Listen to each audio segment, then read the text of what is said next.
नमस्कार, मैं हूँ शिखा तिवारी। आप देख रहे हैं प्रलय टीवी। आज हमारे साथ चर्चा में है हमारी टीम के ही एक मेंबर आदित्य चौहान। और नमस्कार। आज हम बात करने वाले हैं जनसंख्या, जो बढ़ती हुई जनसंख्या है हमारे देश में, उसके विषय पर। जी। तो आदित्य, मैं आपसे सबसे पहला सवाल ये पूछना चाहूंगी कि जो ये जनसंख्या बढ़ रही है, जी। इससे हमारे देश में क्या क्या नुकसान हो रहे हैं? देखिए शिखा, अगर आप देखें तो भारत की जनसंख्या 1991 से कोर्स में जो चलता है आज तक, मीन्स आजादी के जो 70 साल है, कोर्स में बहुत ज्यादा बढ़ी है। बहुत बूम एकदम आया है जनसंख्या को लेकर। 1950 से 2011 तक का अगर हम कोर्स देखें तो हमारी भारत देश की जनसंख्या 382% बढ़ गई। 100%, 50% नहीं, 382%। मतलब जो एरिया, जो हमारे नेशन का जो एरिया है, हिमालय से लेकर नीचे हिंदू सागर तक का जो बीच का एरिया है, उसमें हम्म। पहले जो पॉपुलेशन डेंसिटी हुआ करती थी, वो आई थिंक 50 to 60 हेड्स पर किलोमीटर हुआ करती थी। यानी 50 से 60 लोगों को 1 किलोमीटर, स्क्वायर किलोमीटर का एरिया मिला करता था। मगर अगर आप आज की जो पॉपुलेशन डेंसिटी है हमारी कंट्री की, उसको देखें तो वो 382 स्क्वायर किलोमीटर की है। यानी एक स्क्वायर किलोमीटर में 382 लोगों को रहना पड़ रहा है। मीन्स आप समझ सकते हैं कितनी कम रिसोर्सेस लोगों को अवेलेबल हो पा रही है। और अगर आप बिहार की बात कर लें तो वहां पे ये जो 382 का जो आंकड़ा है, ये 1000 को पार कर गया। मीन्स एक स्क्वायर किलोमीटर में 1000 से ज्यादा लोग रह रहे हैं। तो आप देख रही हैं कि कैसे जो पानी है, लैंड है, एयर है, बाकी सारी रिसोर्सेस हैं, ये कितनी कम अवेलेबल हो पा रही है एक बढ़ती हुई जनसंख्या वाले देश को। स्थिति आपके जहन में ये सवाल आ रहा होगा कि जनसंख्या बढ़ना तो एक अच्छी चीज है, इससे उद्योगों को फायदा पहुंचेगा, ग्राहकी बढ़ेगी, खेती बाड़ी बढ़ेगी, लोग बढ़ेंगे तो मैन पावर बढ़ेगा, इंफ्रास्ट्रक्चर भी बढ़ेगा, रहने के लिए संसाधन ज्यादा होंगे। मगर ये एक दूसरी, ये एक उसका पॉजिटिव इम्पैक्ट है, मैं मानता हूँ। मगर उसके तौर पे, उसके एवज में हमारे पास रिसोर्सेस अवेलेबल होना चाहिए। आप देख रही हैं लैंड के प्राइसेस बढ़ते चले जा रहे हैं, प्रॉपर्टी टैक्स, प्रॉपर्टी के प्राइसेस बढ़ते चले जा रहे हैं, पेट्रोल की कमी होती जा रही है देश में, पानी की कमी होती जा रही है। सिर्फ 2% इंडिया में, जितना भी all over the world I think जितना भी वाटर है, उसका सिर्फ 2 का 3% ही कंज्यूमेबल है। बाकी पूरा का पूरा आप देखिए वेस्टलैंड है। तो आने वाले 10 से 20 सालों में मुझे लगता है कि पानी पूरी तरह खत्म ही हो जाएगा। एयर क्वालिटी इंडेक्स आप बराबर देख ही रही हैं। ये लो तो लॉकडाउन के पीरियड में थोड़ा बहुत अच्छा हो गया तो हो गया, हम खुली हवा में जी। सांस ले पा रहे हैं, वरना दिल्ली की हवा आपने देखी रखी है। हाँ। और अगर हम बात करें तो बहुत ही आने वाले कम समय में, 1-2 साल के अंदर अंदर ही हम चाइना का जो 1139 मिलियन का जो आंकड़ा है जनसंख्या का, हम उसको पार कर देंगे। तो मुझे लगता है कि जनसंख्या से अगर कुछ बहुत ज्यादा अगर देश को नुकसान हो रहा है तो वो ये हो रहा है कि रिसोर्सेज का बहुत ज्यादा बंटवारा होता चला जा रहा है, जो कि हमारे देश के लिए बिल्कुल अच्छा नहीं है। ये जो जनसंख्या है, इससे और भी बहुत सारी परेशानियां आ रही हैं, जैसे बेरोजगारी जी। और गरीबी। बिल्कुल आपने सही भ्रष्टाचार कहा। भी उनमें से एक है। तो आपको क्या लगता है, उससे भ्रष्टाचार कितना बढ़ रहा है? देखिए सबसे पहले तो अगर मैं आपको बताऊं ना, अगर किसी आप ऐसे देश में रह रहे हैं जहाँ की जनसंख्या बहुत ज्यादा है या फिर पॉपुलेशन डेंसिटी बहुत ज्यादा है, तो आपकी लाइफ का जो एक, अगर आप में इंटरवेंशन है या फिर एक लाइफ की जो क्वालिटी है, क्वालिटी ऑफ लाइफ है, वो बहुत कम होती चली जाती है, मुझे ऐसा लगता है। जैसे आप बाहर की कंट्रीज को देखें, जैसे न्यूजीलैंड को देखें, वहाँ की पॉपुलेशन काफी कम है, वहाँ की लाइफ एक्सपेक्टेंसी बहुत ज्यादा है, एंड वहाँ पे करप्शन रेट बहुत कम है। न्यूजीलैंड फर्स्ट आया था, जो all over the world ranking है करप्शन की, करप्शन परस्पेक्टिव परस्पेक्टिव इंडेक्स है, उसमें न्यूजीलैंड 1 नंबर पे आया था। अब आप देखिए, जरूर वहाँ एक छोटा देश है, आराम से संभाला जा सकता है, चलाया जा सकता है, मगर कुछ जनसंख्या का भी वहाँ पे रोल प्ले रहा होगा। नॉर्वे की लाइफ एक्सपेक्टेंसी बहुत अच्छी है, जापान की लाइफ एक्सपेक्टेंसी बहुत अच्छी है, क्योंकि वहां उन्होंने कड़े नियम अपनाए। अब आप करप्शन की अगर बात करें तो करप्शन एक सोल ऐसा कॉज है जिसकी वजह से काफी लोगों की लाइफ एक्सपेक्टेंसी अफेक्ट होती है। अगर कंट्री में करप्शन है तो कई लोगों को उसके चक्कर में जॉब नहीं मिलता, और मिस हम्म। डिजर्विंग पर्सन या फिर नॉन डिजर्विंग पर्सन को वो जॉब मिल जाती है। तो एक जो हम्म। मेरिटोरियस स्टूडेंट है या फिर मेरिटोरियस अगर कोई बंदा है, उसको जॉब नहीं मिल पाती, तो उसकी आगे आने वाली काफी पीढ़ियों तक की लाइफ अफेक्ट होती है। नहीं, अगर आप किसी जी हाँ। गवर्नमेंट एम्प्लॉय के बच्चे को देखें तो वो भी मोस्ट प्रोबेबली, अगर आप देखें तो गवर्नमेंट एग्जाम्स में अप्लाई करता है, पढ़ा लिखा होता है। और अगर अगर आप सिर्फ यही चलाते चले जाएंगे कि हमारे रिश्तेदारों को ही जॉब मिलती चली जानी चाहिए या फिर इस तरीके से, तो फिर एक बहुत ज्यादा पर्सपेक्टिव एक डाउन होता है, मोटिव डाउन होता है लोगों का। तो इसलिए मैं हम्म। मानता हूँ कि बढ़ी हुई जनसंख्या का अगर करप्शन पे कोई कारण बना है, कोई कारण, बढ़ती हुई जनसंख्या मैंने अगर करप्शन का कोई कारण बन सकती है, तो वो सबसे बेहतर हम्म। भारत में बनेगी, क्योंकि यहाँ एक तो रिसोर्सेज कम है। रिसोर्सेज जी हाँ। पाने के लिए आपको किसी ना किसी को ब्राइब देनी ही पड़ेगी, क्योंकि यहाँ जो गवर्नमेंट एम्प्लॉयज है जो आपको रिसोर्सेज देने का या संभालने का काम करते हैं, वो खुद भी कहीं ना कहीं ऐसे बैकग्राउंड से आ रहे हैं, क्योंकि रिसोर्सेज कम है। तो उनको भी लगता है कि गवर्नमेंट इतना पैसा हमें दे नहीं पा रही है, जबकि हमारे पास अपॉर्चुनिटी है ज्यादा पैसा कमाने का, तो वो लोगों को एक्सप्लॉइट करके, उनको मिलने वाली सर्विसेज को एक्सप्लॉइट करके ज्यादा पैसा कमाना चाहते हैं, मुझे ऐसा लगता है।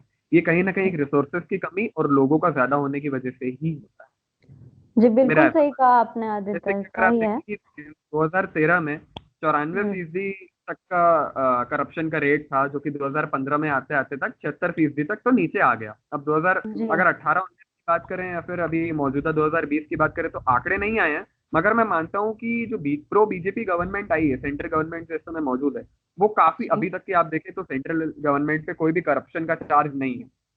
किसी भी हम्म। बड़े बीजेपी शासित राज्य पे भी कोई बड़ा करप्शन का चार्ज नहीं है, जैसे अक्सर कांग्रेस के टाइम में आया। जी।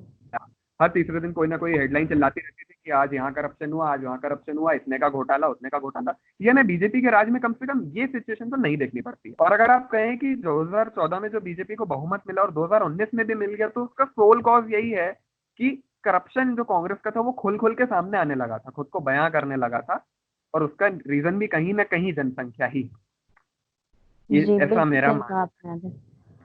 तो आदित्य, ऐसे बहुत से देश हैं जो जनसंख्या की समस्या से जूझ रहे हैं और है। उसके लिए फाइट बैक कर रहे हैं, लेकिन आपको क्या लगता है उनकी तुलना में भारत की जनसंख्या कितनी ज्यादा है?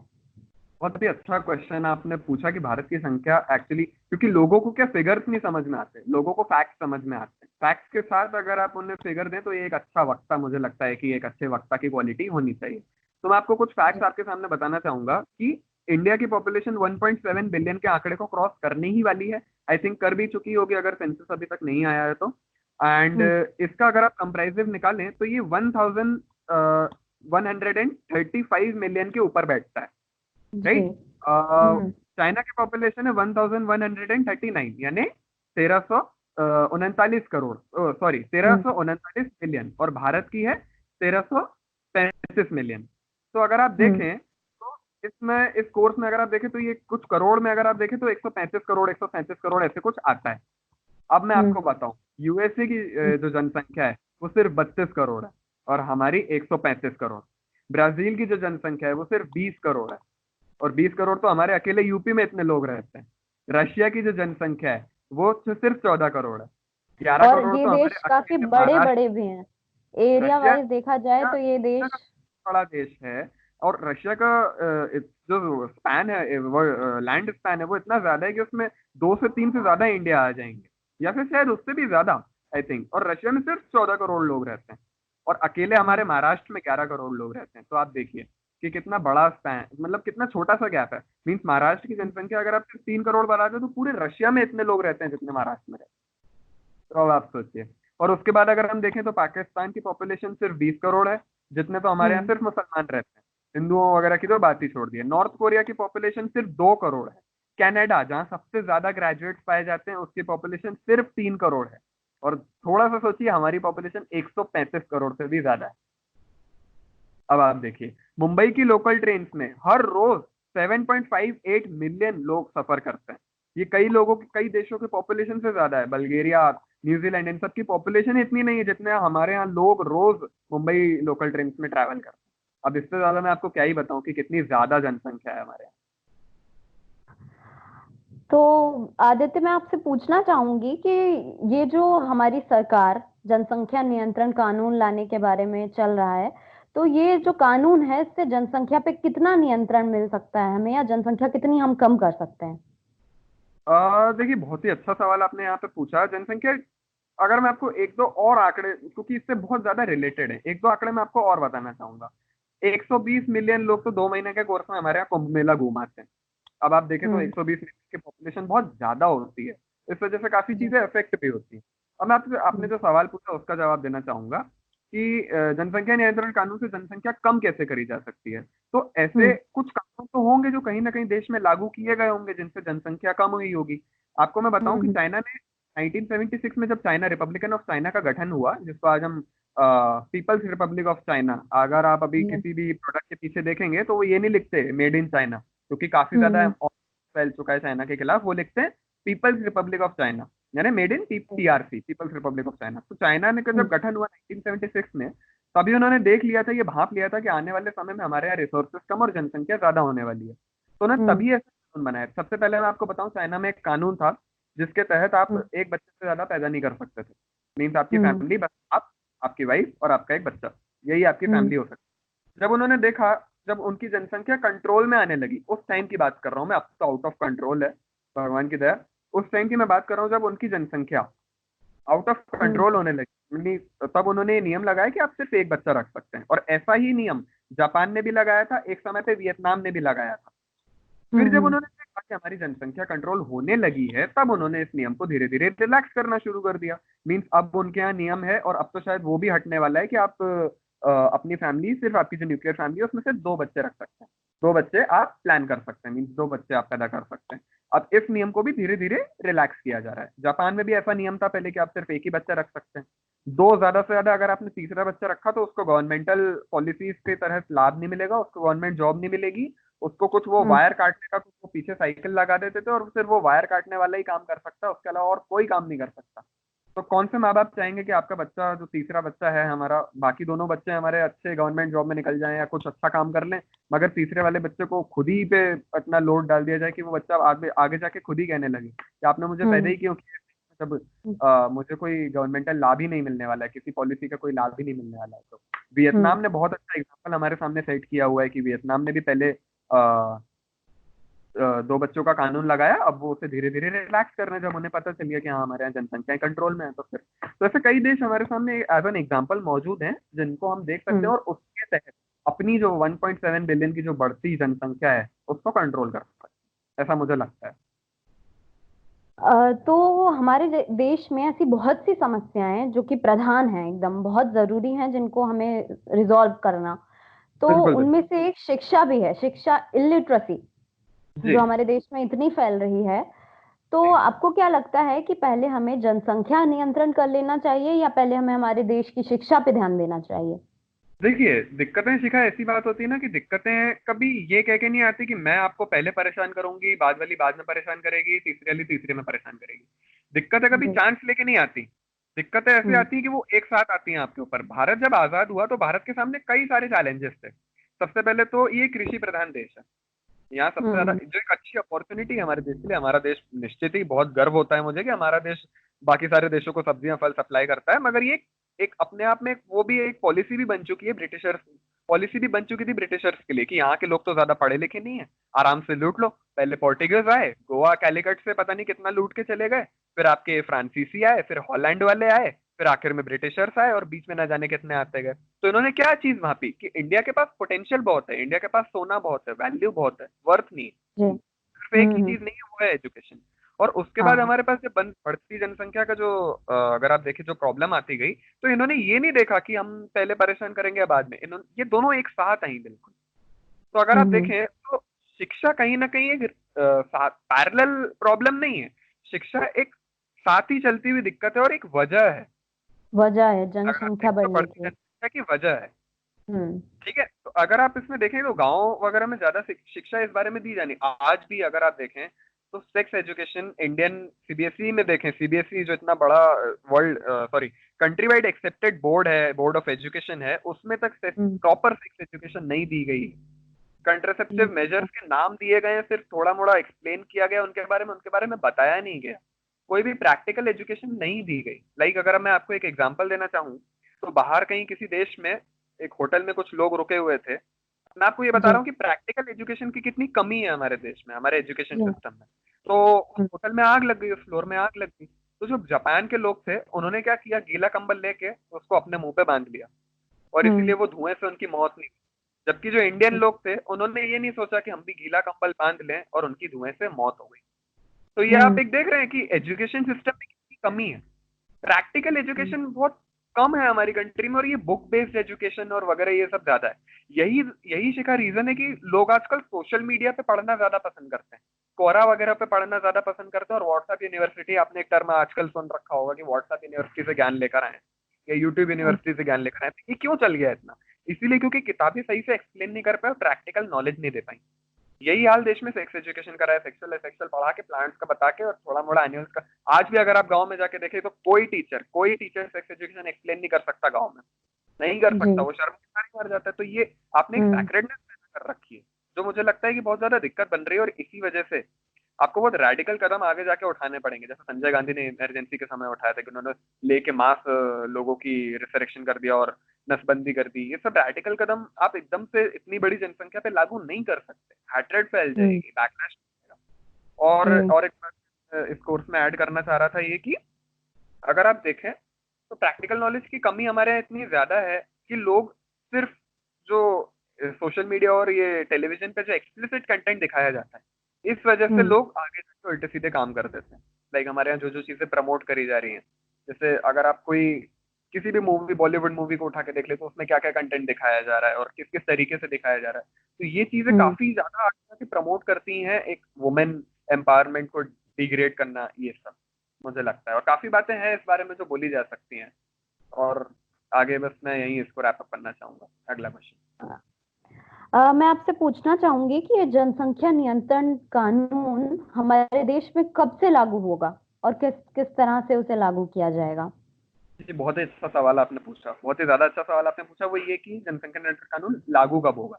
अभी जी। सरकार की फहरिस्त की जाए तो उसमें सीए, एनआरसी और राष्ट्रवादी मुद्दे ज्यादा हैं। अगर आप पिछला हम्म। टर्म याद करें तो पिछले टर्म में सरकार ने क्या किया था। पिछले टर्म में सरकार ने नीतियां बनाई थी, गैस चूल्हे वाली नीति बनाई थी, वो जी। आरोग्य नीति बनाई थी, मेडिकल क्लेम वाली। और अगर आप देखें तो ये जनधन बैंक बैंक अकाउंट की नीति बनाई थी। पहले टर्म हम्म। में जो बीजेपी गवर्नमेंट का जो एक्शन प्लान रहा 2014 से 2019 के बीच, वो रहा है एक रिफॉर्मिस्ट गवर्नमेंट का। 2019 से 2022 तक का, 2024 तक का जो भी जो टर्म रहेगा, इसमें अगर आप अभी से इनकी नीति देखें तो इनकी नीति रही है जो पुराने मुद्दे हैं, लाइक जो देश में हम्म। पहले सॉल्व हो जाने चाहिए थी, ये उनको सॉल्व कर रहे हैं। लाइक राम मंदिर हम्म। हो गया, कश्मीर से आर्टिकल 370 और 35 का एब्रोगेशन हो गया, और हम्म। ये अभी और कौन सा इन्होंने बड़ा मुद्दा, ट्रिपल तलाक का मुद्दा अगर आपने देखा तो हो गया। तो जी। ये बहुत पुराने मुद्दे इन्होंने धीरे धीरे धीरे धीरे सॉल्व करे। अब आप सवाल ये आना चाहिए कि उन्होंने 2014 में सोशल रिफॉर्म क्यों नहीं किया। इन्होंने हम्म। पॉलिसी रिफॉर्म 2014 वाले टर्म में किया, 2019 वाले टर्म में ये सोशल रिफॉर्म कर रहे हैं। और जो एक हम्म। प्रैक्टिकल रिफॉर्म की जिसको कहते हैं जरूरत है, वो ये मुझे लगता है कि टर्म जो थर्ड टर्म आएगा उसमें करेंगे, अगर बीजेपी को मौका मिलता है तो। हालांकि मुझे लगता है कि जनसंख्या नियंत्रण कानून भी एक बहुत बड़ा मुद्दा है, जैसे सीए, एनआरसी है।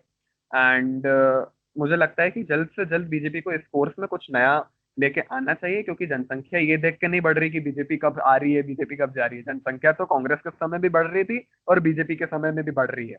लाइक और मेडिकल अगर आप प्रोवाइड भी करने, जैसे आज अगर आप लॉकडाउन पीरियड को देखें तो इतनी बड़ी जनसंख्या को संभालना किसी भी गवर्नमेंट के लिए बहुत बड़ी दिक्कत सामने आ रही, बहुत बड़ी दिक्कत बन हम्म। के सामने आ रही। राइट, तो हम्म। इसीलिए आपको जनसंख्या नियंत्रण कानून की बहुत ज्यादा जरूरत है, क्योंकि आने वाले समय में पानी भी खत्म होने वाला है, अच्छी हवा भी खत्म होने वाली है, जमीन भी खत्म ही होने वाली है, कभी बढ़ने नहीं वाली। इसीलिए अगर जी। आप अभी कानून ले आते हैं तो आगे जाके आपको उतनी दिक्कत फेस नहीं करनी पड़ेगी जितनी की मुझे दिखाई दे रही है। आपको क्या लगता है आदित्य कि जनसंख्या को इस देश में किसी धर्म से जोड़ के देखा जा रहा है या एक धार्मिक मुद्दा बनाया जा रहा है? जैसे पहले के जमाने में हम मानते थे कि बच्चे भगवान का वरदान हो रहे हैं, जी, भगवान का वरदान होते हैं, इस तरह का कुछ आपको लगता है कि जनसंख्या को धार्मिक मुद्दा बनाया जा रहा है या किसी विशेष धर्म से जोड़ के देखा जा रहा है? जी बिल्कुल, बहुत ही ज्यादा एकदम डायरेक्टिव आपने क्वेश्चन पूछा, और बहुत मैं अप्रिशिएट करूंगा इस क्वेश्चन को। बहुत लोगों के माइंड में ये है और आजकल बहुत एक्सप्लेन करना भी बहुत जरूरी हो गया है। देखिए, अगर आप थोड़ा सा नीचे उतर के, थोड़ा जमीनी स्तर पे उतर के जनसंख्या की जो दिक्कत है उसको देखें, तो पहले जी। 1950s में अगर आप देखें तो हिंदूज की पॉपुलेशन हमारी कंट्री में 73% थी, तो अभी तक जी। बढ़ के 80% के करीब पे है। मीन्स हम्म। 80 करोड़ हमारे यहाँ हिंदू रहते हैं और उसके अलावा बाकी धर्म जैसे 20 करोड़ मुसलमान वगैरह। मगर अगर आप बाकी कंट्रीज में जाके हिंदू पॉपुलेशन को देखें, जैसे बांग्लादेश हो गया जो बाद में आजाद हुआ है, पहले तो वो इंडिया का ही पार्ट हुआ करता था, फिर पाकिस्तान का हुआ, फिर अपने आप एक इंडिपेंडेंट कंट्री बन गया। तो वहां जी। पे अगर आप हिंदूज की पॉपुलेशन को देखें तो वो बहुत ड्रास्टिकली कम हुई है। पहले 14, 27%, 27% शायद पाकिस्तान में हिंदू थे, 14% शायद बांग्लादेश में थे। मुझे आंकड़ों में मैं पूरी तरह सही नहीं हूँ, अगर गलत हूं तो आप करेक्ट करिएगा। मगर अब अगर आप देखें तो पाकिस्तान में 1.4 या 1.7% हिंदू हैं और बांग्लादेश में तो उससे भी कम। जी। तो ये आप कि धर्म से जोड़ के देखना जनसंख्या को इसीलिए जरूरी है ताकि किसी पर्टिकुलर धर्म का, किसी विशेष धर्म का नरसंहार ना होता रहे। और कुछ कट्टरवादी, मैं पूरी कास्ट को, एक चीज को लेकर पूरी कास्ट को बदनाम नहीं करना चाहूंगा, मगर कुछ कट्टरवादी तत्वों का ये एक मोटिव रहा है कि धीरे से आओ देश में, धीरे से बने रहो देश में, धीमे धीमे अपनी जनसंख्या बढ़ाते रहो, 14-14 बच्चे पैदा करते रहो, और जब आपकी जनसंख्या मेजोरिटी में आ जाए तो आप उस देश को इस्लामिक कंट्री में कन्वर्ट कर लो।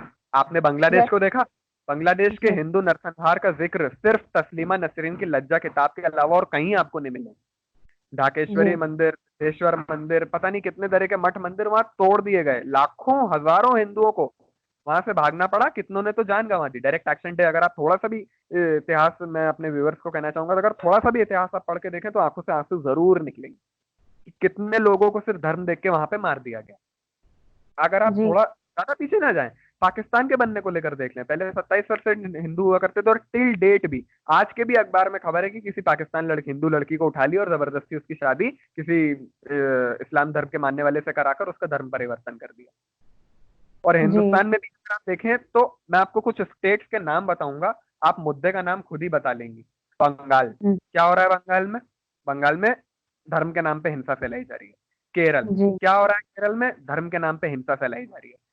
कश्मीर, क्या हुआ कश्मीर में? धर्म के नाम पे पूरी पूरी पूरी कश्मीरी पंडितों की जो जनजाति थी उसको वहां से भगा दिया गया।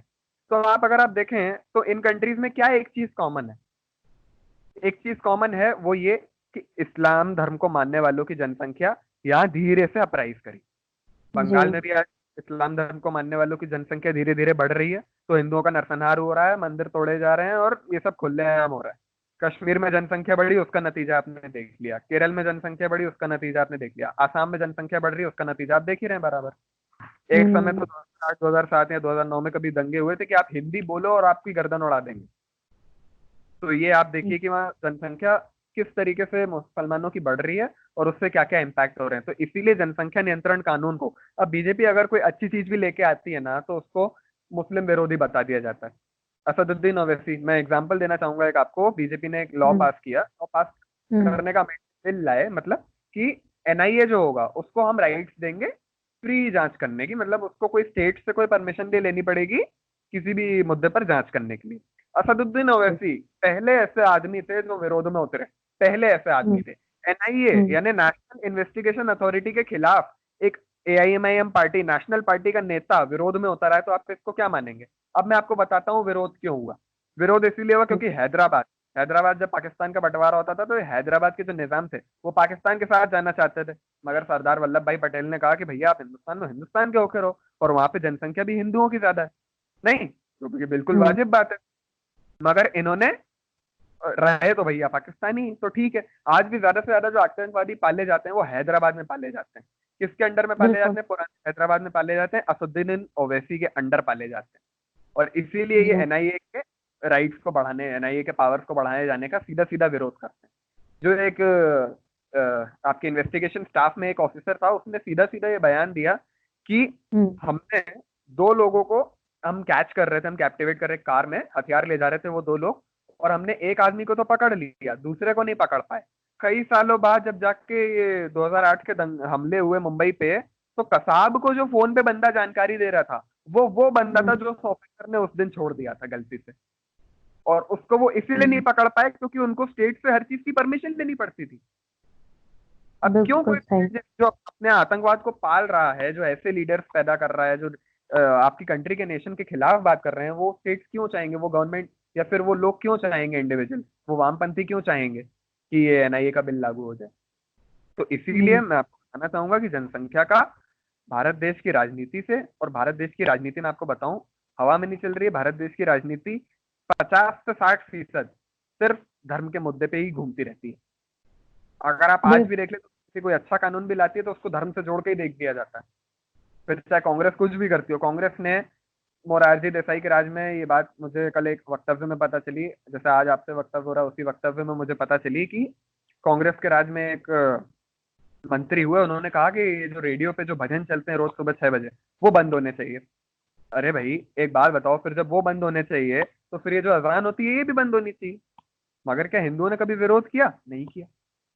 अब आप देखिए कांग्रेस की मानसिकता, तो कांग्रेस ये मत कहिए, अगर जो लोग ये कहते हैं ना कि बीजेपी के टाइम में आके एकदम से ये राजनीतिकरण शुरू हो गया, ये हिंदूवाद शुरू हो गया, हिंदू फोबिया और इस्लामोफोबिया, ये आज से नहीं चला आ रहा है, ये तब से जी, चला आ रहा है जब देश का विभाजन किया गया। और बिल्कुल सही आदित्य। किस बेसिस पे किया गया वो आप भी जानती है, मैं भी जानता हूँ। तो जी, इसीलिए है कि जनसंख्या नियंत्रण कानून जब भी लागू हो, मगर जल्दी से जल्दी लागू होना चाहिए। और ये सीए एनआरसी से ज्यादा बड़ा मुद्दा देश के लिए एक प्रैक्टिकल तौर पे है।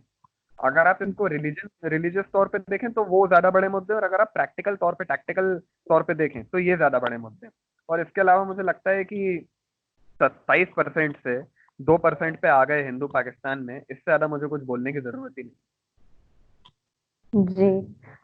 तो मैं और हम सब यही उम्मीद करते हैं कि जनसंख्या जल्द से जल्द काबू में आ जाए। इसी के जी साथ मैं आपको धन्यवाद देती हूँ, आपने बहुत अच्छे से हमें सारे तर्क और आंकड़े समझाए। धन्यवाद आदित्य। जी बिल्कुल, आगे भी मिलते रहेंगे।